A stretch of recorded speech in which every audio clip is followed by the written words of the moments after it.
Vamos dar início ao nosso culto, lendo a palavra de Deus conforme registrada na carta de Paulo aos Colossenses, no capítulo 1, verso 15 até o verso 20.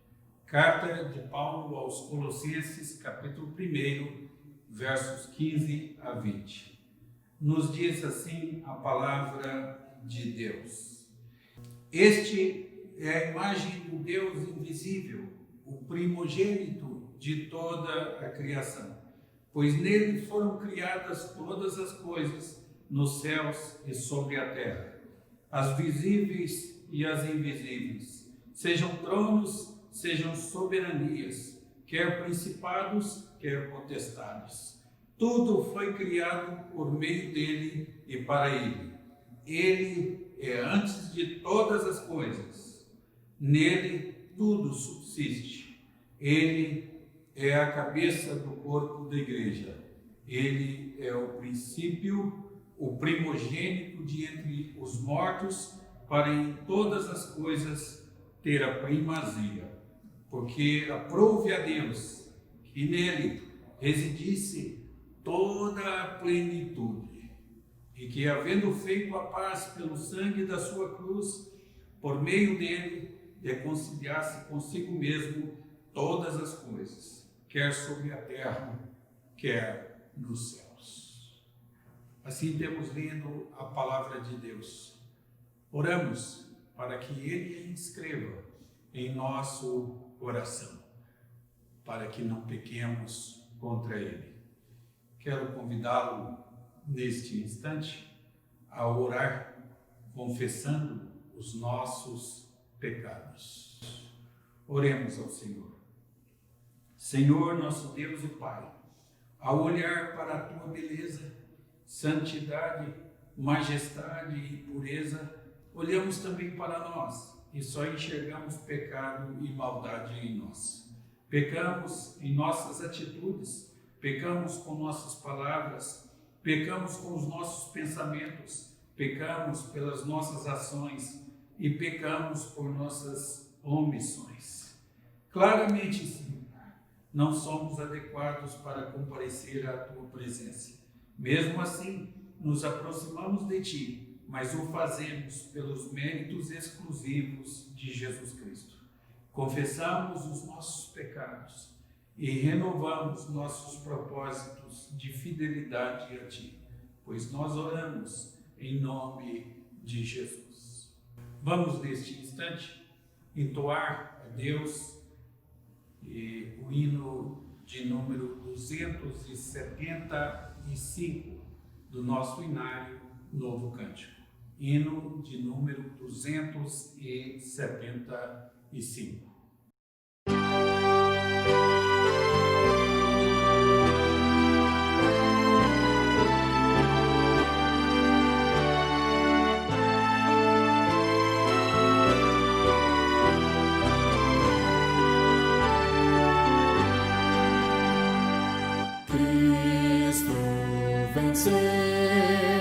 Liberta esta minha alma, gozo a divina calma de sua paz. Bem longe dos grilhões da eterna morte, bem junto à fonte que me satisfaz.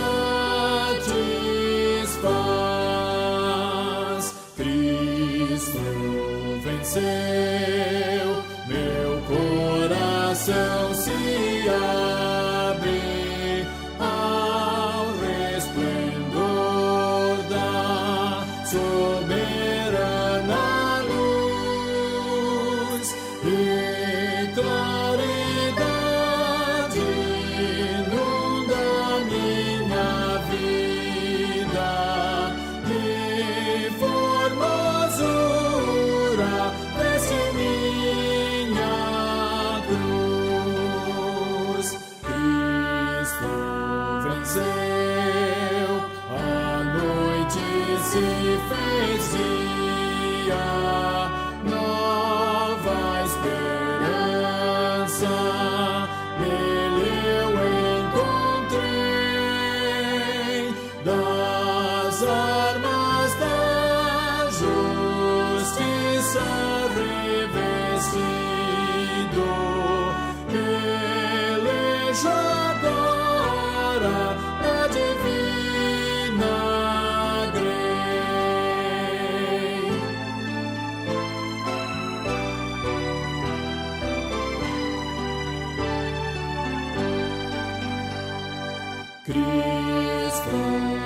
nasceu, temores mais não sinto, vencida a morte, abriu-se o denso véu, Cristo venceu, o Filho poderoso, reina e com Ele viverei no céu.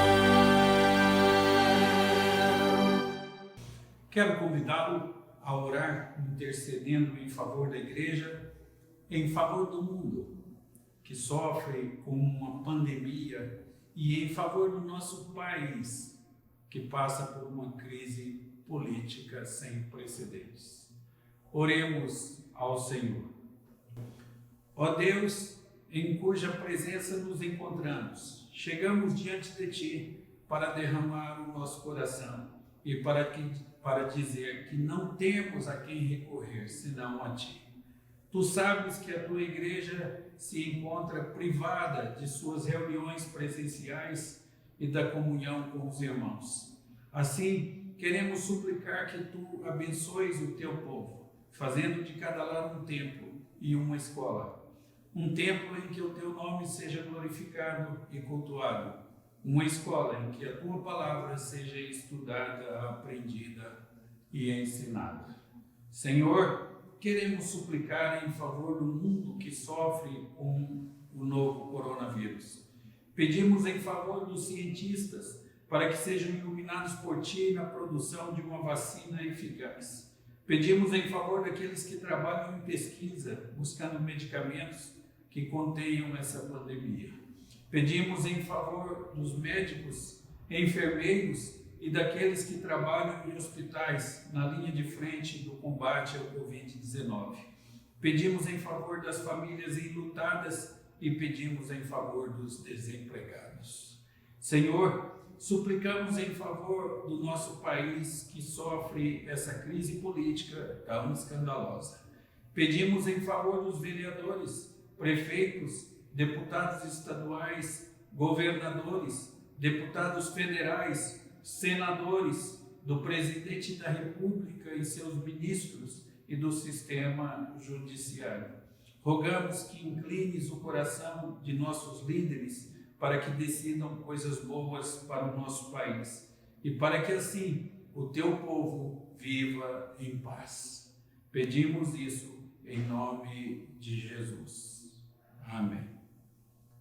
Quero falar hoje sobre um assunto maravilhoso. Quero falar sobre o Cristo incomparável. Acredito ser esse um adjetivo adequado para nos referirmos a Jesus Cristo. O Cristo incomparável. Conforme lemos na carta aos Colossenses, capítulo 1, o verso 15 a 20. Quando chegamos nesta seção da carta de Paulo aos Colossenses, nós vamos encontrar algumas coisas surpreendentes sobre Jesus Cristo. Paulo vai dizer alguma coisa sobre Jesus que você não diz sobre ninguém, exceto sobre Deus. E o que é mais notável é que Paulo nem sempre creu nestas coisas sobre Jesus. Pelo contrário, houve um tempo quando Paulo olhava para os seguidores de Jesus como sendo blasfemadores, como sendo hereges, merecedores de pena de morte. Isso tudo mudou no dia em que Paulo se encontrou com Jesus no caminho de Damasco. Você se lembra da história? Aconteceu na estrada de Jerusalém para Damasco. Paulo tinha estado perseguindo os crentes em Jerusalém e ele tinha feito a maioria deles fugir da cidade. E então ele ouviu que havia crentes em Damasco. E assim ele se dirigiu para lá, para continuar o seu trabalho de caçador de crentes. E ele estava procurando os seguidores de Jesus. E ao invés de achá-los, Jesus foi quem encontrou Paulo. A história, portanto, é maravilhosa. Pena que nos acostumemos a ela e não vejamos a sua grandiosidade e a sua beleza, porque é fantástica. Uma luz ofuscante e uma voz vinda do céu, consegue imaginar isso?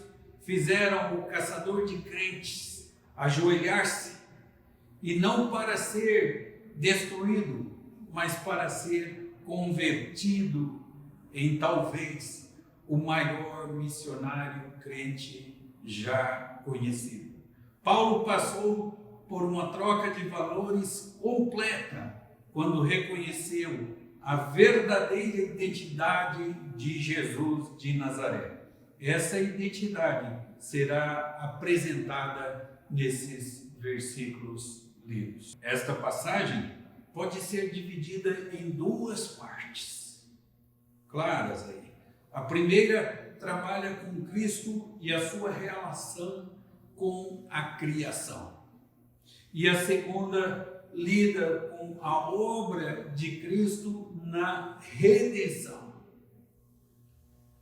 Primeira parte, a relação de Cristo com a criação. E a segunda parte, a relação de Cristo com a redenção. Então, os versos 15 a 17 lidam com a criação. Veja aí, ele é a imagem do Deus invisível, o primogênito de toda a criação, e por ele foram criadas todas as coisas, e tanto no céu quanto na terra. Cristo e a criação. E agora, nos versos 18 a 20, trabalha com a redenção. Ele também é o cabeça do corpo, diz o texto, o primogênito dos mortos, e todas as coisas são reconciliadas nele, tanto as coisas da terra quanto as coisas do céu. Então, a primeira coisa que queremos considerar com vocês é sobre a preeminência de Cristo na criação. Os versos 15 a 17, onde lemos: Este é a imagem do Deus invisível, o primogênito de toda a criação, pois nele foram criadas todas as coisas, nos céus e sobre a terra, as visíveis e as invisíveis, sejam tronos, sejam soberanias, quer principados, quer potestades. Tudo foi criado por meio dele e para ele. Ele é antes de todas as coisas. Nele tudo subsiste. A imagem do Deus invisível. É assim que Paulo chama Jesus Cristo de Deus. Começa dizendo sobre Jesus Cristo como ele sendo Deus, a imagem do Deus invisível. Esta é a imagem do Deus invisível. Verso 15. A maioria dos deuses do mundo antigo era visível.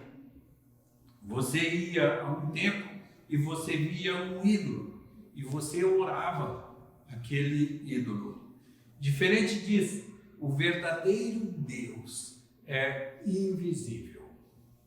Mas Deus assumiu carne e veio entre os homens e se deu a conhecer aos homens de forma visível.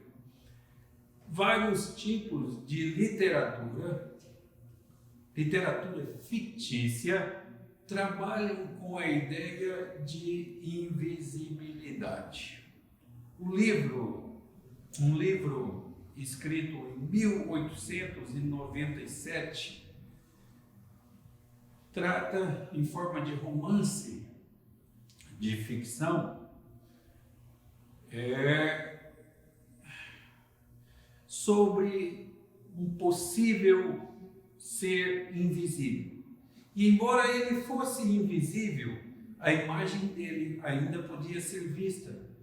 se vestisse roupas visíveis, se usasse chapéu ou movesse um objeto ou outro.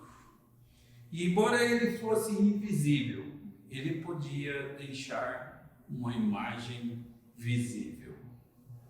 Bem, o termo grego aí para imagem é eikon. É daqui que nós derivamos a nossa palavra ícone. Deus é um espírito. Espíritos são invisíveis. E isso significa que você não pode ver a Deus. No Evangelho de João, capítulo 1, no verso 18, diz que ninguém jamais viu a Deus. E nós cantamos que nem Adão chegou a vê-lo, antes mesmo de pecar.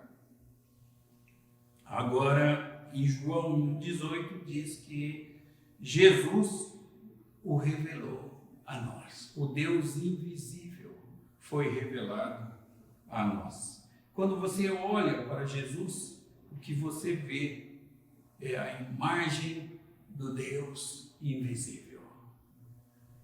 Quando olha para Jesus, você vê a Deus. Então, esta mesma palavra para imagem é usada em Gênesis, onde nós lemos do plano de Deus para criar o gênero humano à imagem e semelhança de Deus.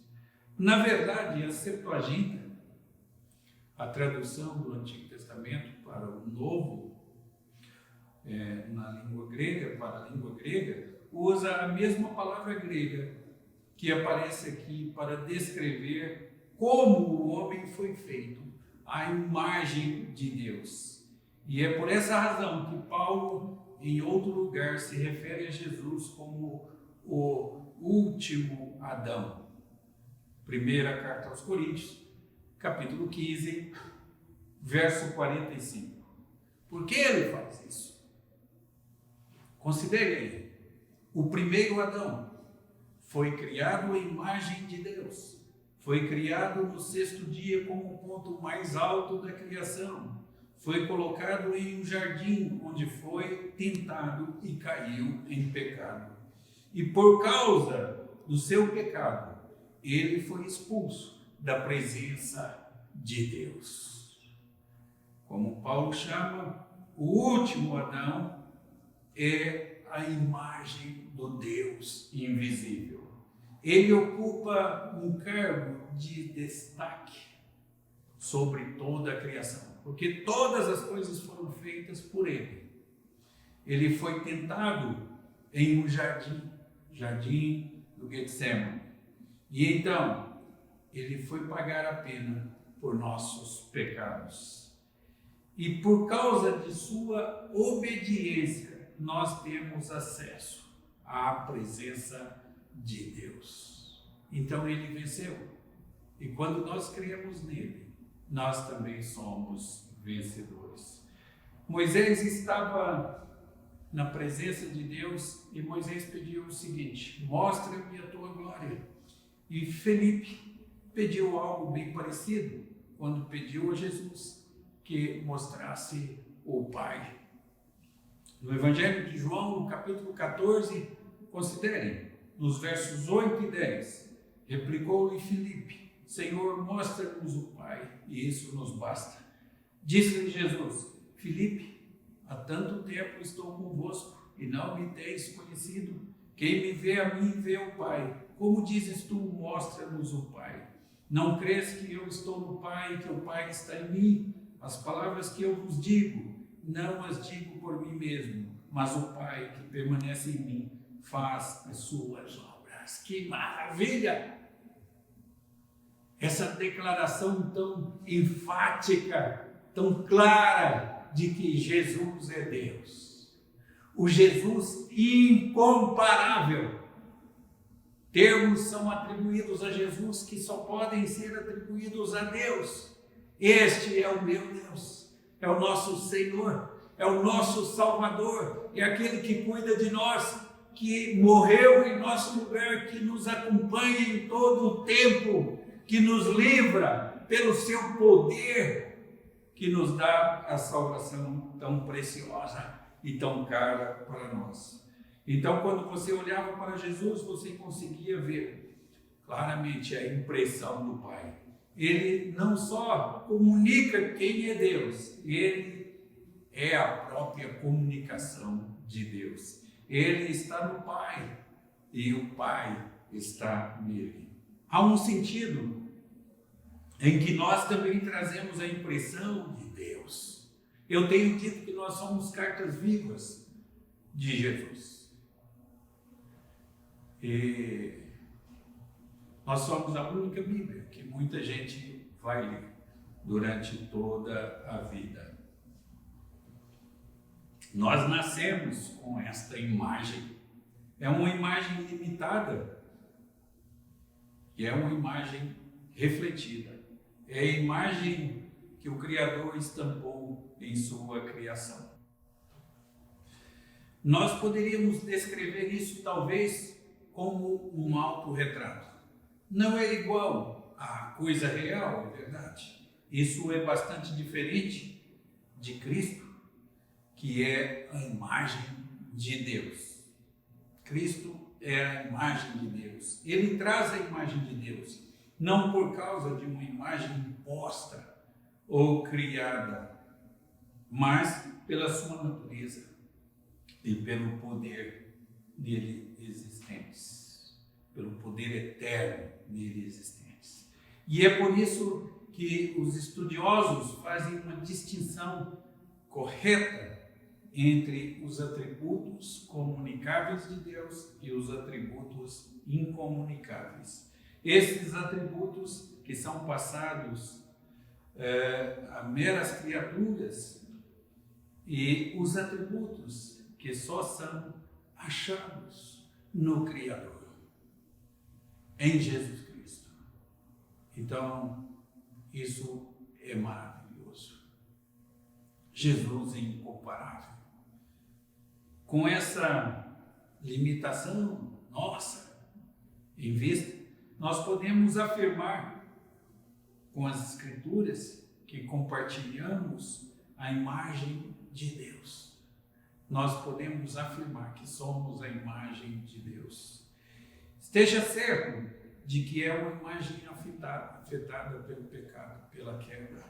Mas ainda há um sentido em qual até mesmo o homem caído, o homem pecador, continua refletindo a imagem de Deus. Mas porque é uma imagem caída, então há um Cristo e uma redenção dessa imagem. E o processo de santificação envolve uma restauração dessa imagem.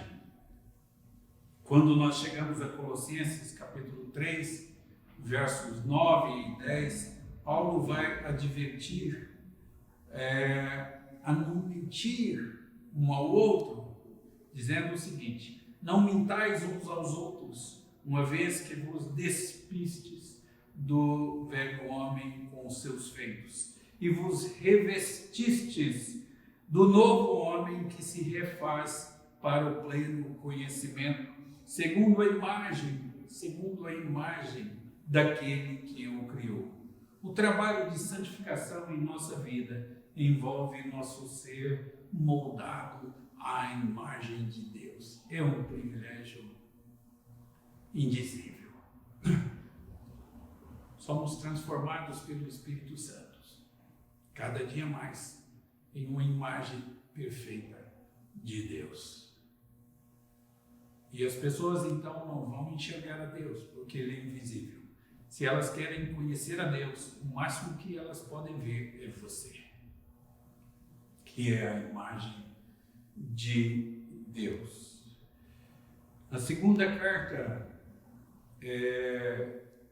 aos Coríntios, capítulo 3, no verso 16, no verso 18, nós lemos assim: todos nós, como um rosto desvendado, contemplando, como por espelho, a glória do Senhor, somos transformados de glória em glória na sua própria imagem. como pelo Senhor, o Espírito. Você já pensou nisso? Você tem uma grande responsabilidade. Você transmite aos homens, deve transmitir aos homens, à humanidade, a imagem de Deus, a verdadeira imagem de Deus. Você é o representante de Deus aqui. Você é a carta de Deus aos homens, transformado à imagem de Deus. E note a relação entre o nosso ser feito à imagem de Deus com a posição de Jesus como primogênito entre muitos irmãos. Uma parte da preeminência de Jesus é o fato de que fomos predestinados para ser conformes à sua imagem. Ele é a imagem do Pai. E o que essa imagem mostra? A meta da nossa santificação, de sermos a imagem de Deus. Uma segunda coisa que quero destacar é que ele é o primogênito. Jesus é o primogênito de toda a criação. No verso 15, este é a imagem do Deus invisível, o primogênito de toda a criação. Esse termo primogênito pode ter um de dois possíveis significados. O significado literal descreve o primeiro de uma série de filhos nascidos de uma família. Por exemplo, Esaú foi o primeiro nascido de Isaac e Rebeca e é chamado primogênito deles, adequadamente. Gênesis 27, no verso 19. E também há um uso não literal do termo, que é achado regularmente na Bíblia. O primogênito pode referir-se a alguém que ocupa um cargo de preeminência, de importância.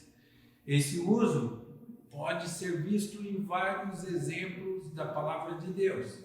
Deixe eu mencionar aqui alguns deles. Efraim foi chamado o primogênito de José, embora não fosse o primogênito literal. E isso pode ser visto em Jeremias 31, no verso 9.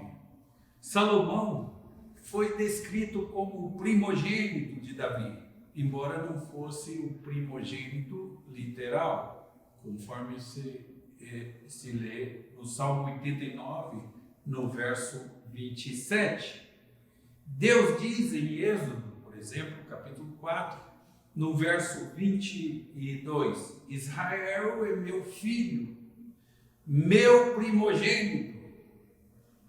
Ora, isso não significa que Israel tenha sido a primeira nação a ser formada.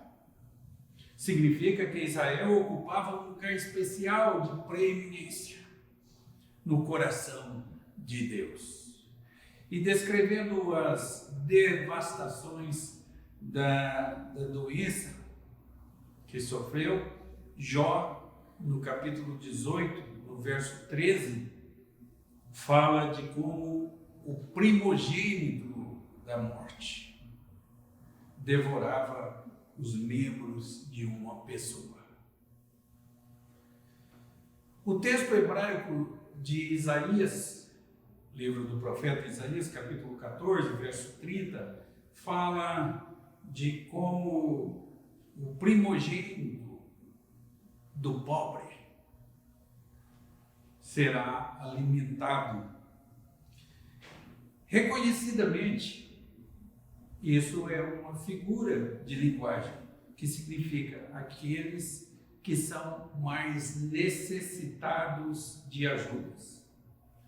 E depois na história da igreja,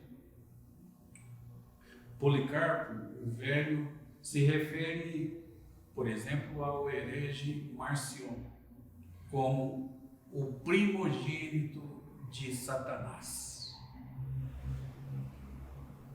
Isso pode ser visto nos escritos de Policarpo. Bem, irmãos, em Hebreus 12, os versos 22 e 23, nós temos um uso interessante do termo primogênito quando se refere à igreja dos primogênitos arrolada no céu. E isso faz parte de uma descrição bem mais ampla. Vamos ler aí Hebreus capítulo 12, verso 22 a 23. Mas tendes chegado ao monte Sião, à cidade de Deus, do Deus vivo, a Jerusalém celestial e a incontáveis hostes de anjos e a universal assembleia e igreja dos primogênitos arrolados nos céus. E a Deus, o juiz de todos, e aos espíritos dos justos aperfeiçoados. São estes os primogênitos.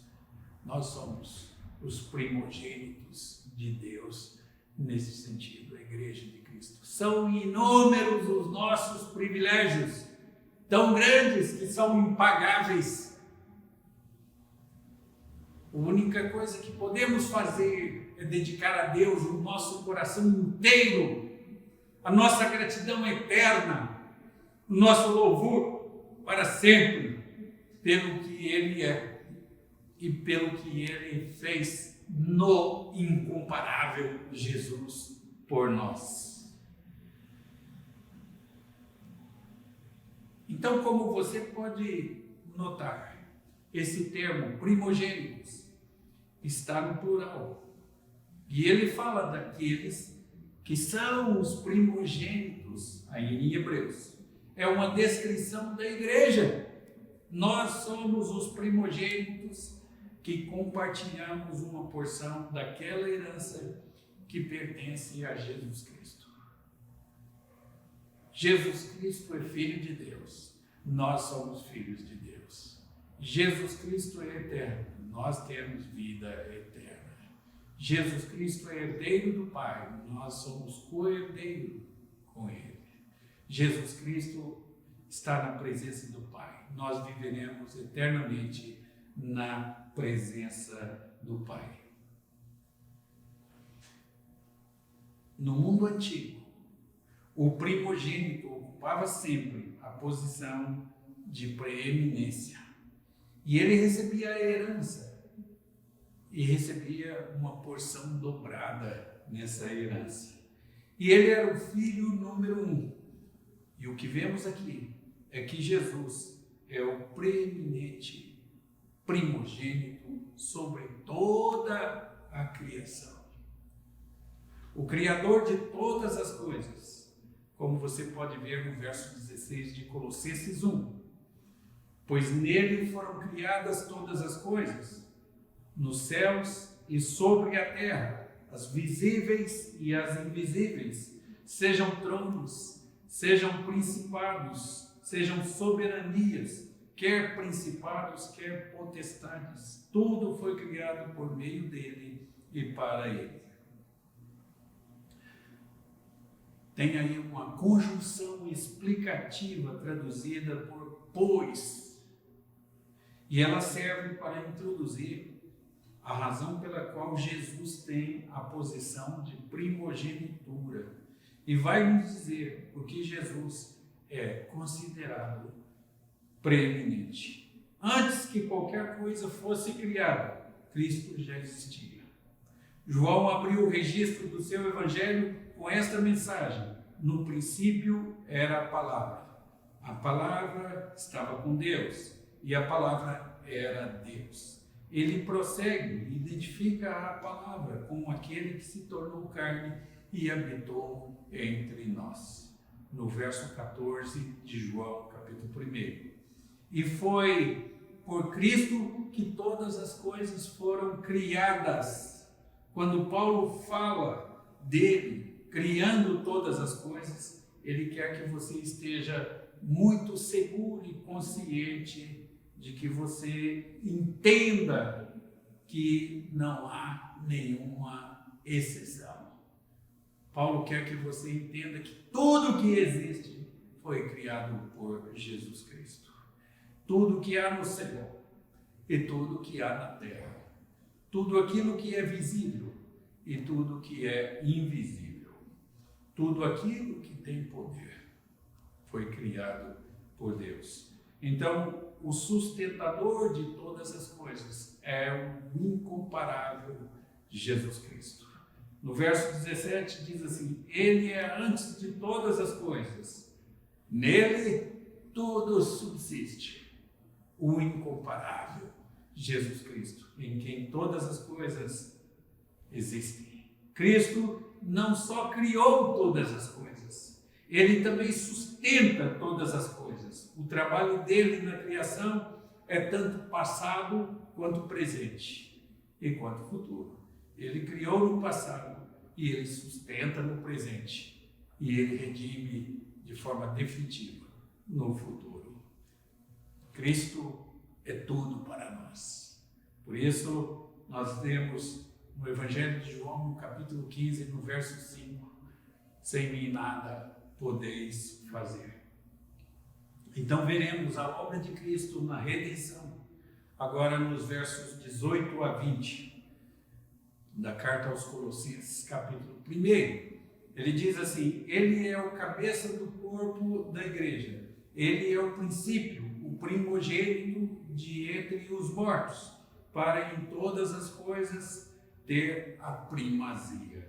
Porque aprouve a Deus que nele residisse toda a plenitude, e que, havendo feito a paz pelo sangue da sua cruz, por meio dele reconciliasse consigo mesmo todas as coisas, quer sobre a terra, quer nos céus.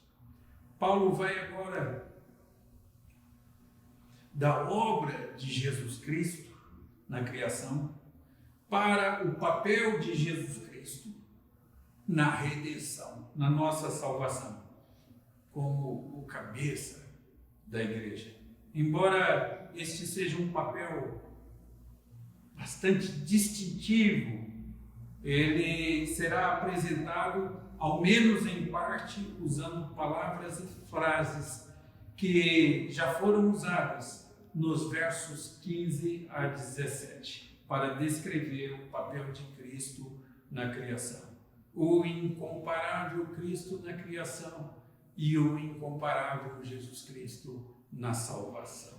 Assim, devemos ver isso como sendo o papel de Cristo na recriação de todas as coisas, na redenção de todas as coisas. Primeira coisa que diz é que ele é o cabeça da igreja. E diz o texto no verso 18, ele é a cabeça do corpo da igreja. Nós já vimos Cristo como preeminente e como cabeça sobre todas as coisas. Ele é preeminente sobre toda a criação e ele se levanta como cabeça da criação e como seu soberano Senhor.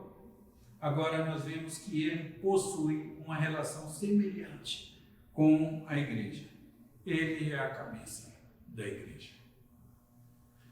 Nós pertencemos à igreja de Jesus Cristo. Você já pensou no significado disso?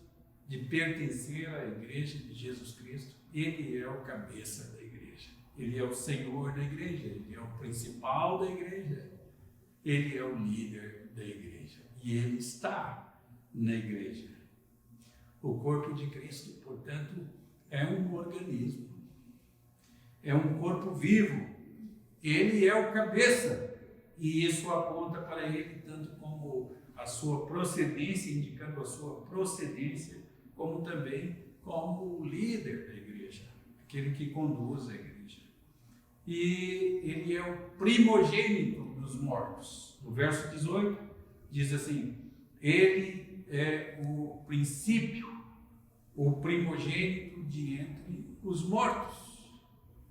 Bem, nós já vimos onde Jesus é chamado de o primogênito da criação, no verso 16. Nós vimos na passagem que esta era uma referência à sua preeminência sobre toda a criação. Agora, vemos o uso semelhante do termo primogênito E desta vez, ele é chamado de um primogênito dos mortos. Isso não significa que Jesus tenha sido o primeiro a ressuscitar de entre os mortos. Ele não foi. Houve várias ressurreições descritas na Bíblia que aconteceram antes da ressurreição de Jesus. Mas a sua ressurreição foi como nenhuma outra foi. A sua ressurreição foi preeminente. É porque ele ressuscitou de entre os mortos que nós também um dia ressuscitaremos de entre os mortos. Porque Jesus ressuscitou, nós também ressuscitaremos. Por essa razão, a mensagem dos apóstolos no livro de Atos é sobre testemunhar a ressurreição de Jesus Cristo. E é importante que nós acreditemos na ressurreição e não em reencarnação, mas em ressurreição, porque o que a Bíblia fala é de ressurreição. A Bíblia não fala de reencarnação de modo algum. Ok? No verso 19, nós lemos da habitação da plenitude de Deus. Nosso incomparável Jesus é a habitação da plenitude de Deus. Ou seja, Ele é Deus. Lemos assim: porque aprouve a Deus que nele residisse toda a plenitude. Toda a plenitude. Os tradutores da Bíblia acrescentaram aí o termo Pai, embora não esteja lá na língua original. Por outro lado, é evidente que nós podemos prover a ideia de Deus ou do Pai, que é a fonte de todas as bênçãos. Isso está sendo aqui demonstrado no nosso texto. E por fim, o propósito da preeminência, no verso 18, para em todas as coisas ter a primazia. Então aqui está a conclusão. É introduzida como uma cláusula de propósito, a fim de que, para que em todas as coisas tenha primazia. A conclusão lógica é que chegamos aqui, quando olhamos para a posição preeminente de Cristo, é que Ele deve ter o primeiro lugar em tudo. Ele deve ser o primeiro em sua vida. Ele deve ser o primeiro em sua lealdade e em sua devoção. Nesse sentido, eu quero deixar bem claro aquilo que nós já estudamos aqui.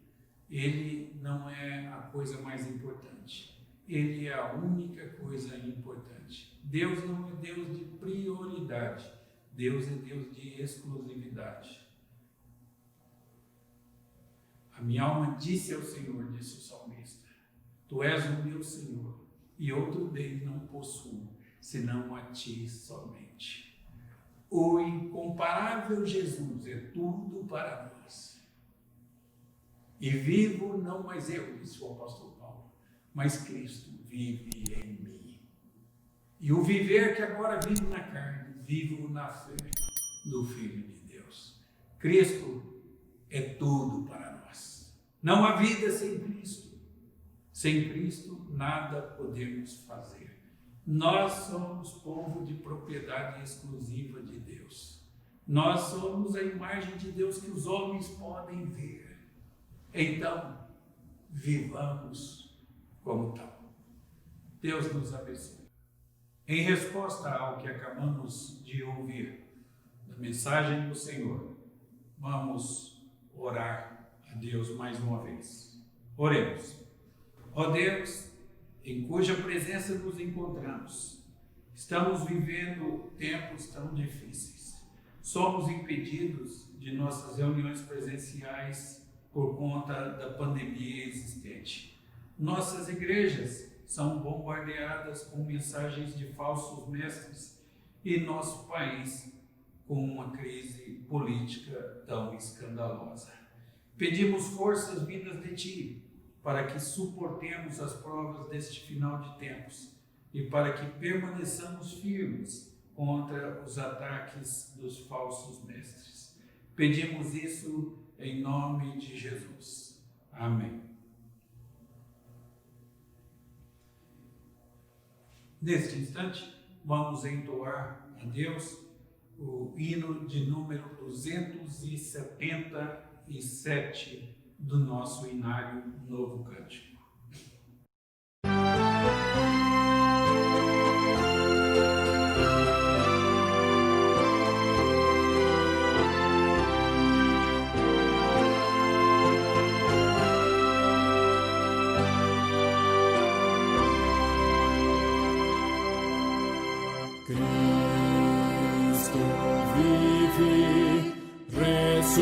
Ressuscitou dentre os mortos, Cristo vive, ressuscitou dentre os mortos, e foi feito as primícias dos que dormem. Glória e louvor sejam dados com poder ao Pai eterno que no trono assentado está e ao Cordeiro de Deus. Cristo vive, ressurgiu e foi feito as primícias dos que dormem. Glória e louvor sejam dados com poder ao Pai eterno que no trono assentado está e ao Cordeiro de Deus por séculos e séculos.